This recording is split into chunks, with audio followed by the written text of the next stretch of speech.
Hello everyone. दोस्तों, एक छोटी सी अपडेट है। राजू शेट्टी जो हमारे महाराष्ट्र के फार्मर लीडर बोले जाते हैं, तो उन्होंने अभी एक ट्वीट किया है यहाँ पे। वो ट्वीट ऐसा है कि टेट या परीक्षेसाठी CTET सन 2022 दिलेल्या उमेदवारांचा समावेश करण्याबाबत राज्याचे शिक्षण मंत्री दीपक केसरकर व शिक्षण सचिव रणजित सिंह देओल यांची भेट घेतली। याबाबत मंत्री महोदयांनी सकारात्मक निर्णय घेत CTET या उमेदवारांना परीक्षा अर्ज भरण्यासाठी व कागदपत्रे सादर करण्यासाठी मुदत वाढवून दिली आहे। त्यामुळे 4.5 लाख विद्यार्थी आता या परीक्षेला बसू शकणार आहेत।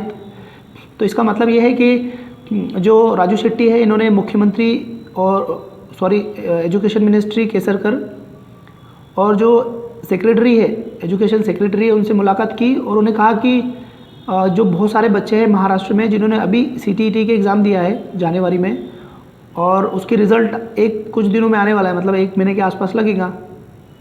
तो उनके लिए टाइम के लिए उन्होंने बोला है, उनकी जो डॉक्यूमेंट है वो कलेक्ट करने के लिए टाइम के लिए उनसे रिक्वेस्ट की।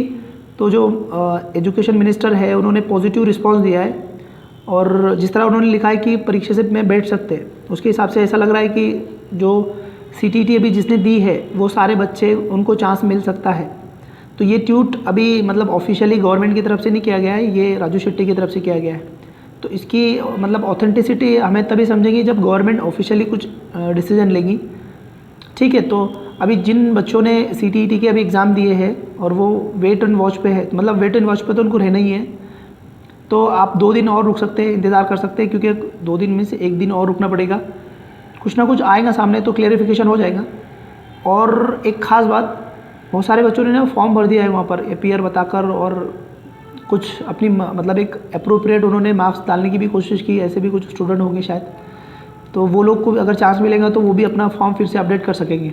अभी हम लोग अगर फॉर्म में कोई मिस्टेक होगी पहले वाले उसमें, तो उसको सेकंड फॉर्म भरने की अपॉर्चुनिटी है हमारे पास में। तो पहला आपका कोलैप्स हो जाता है और दूसरा जो रहेगा वही आपका वैलिड होता है।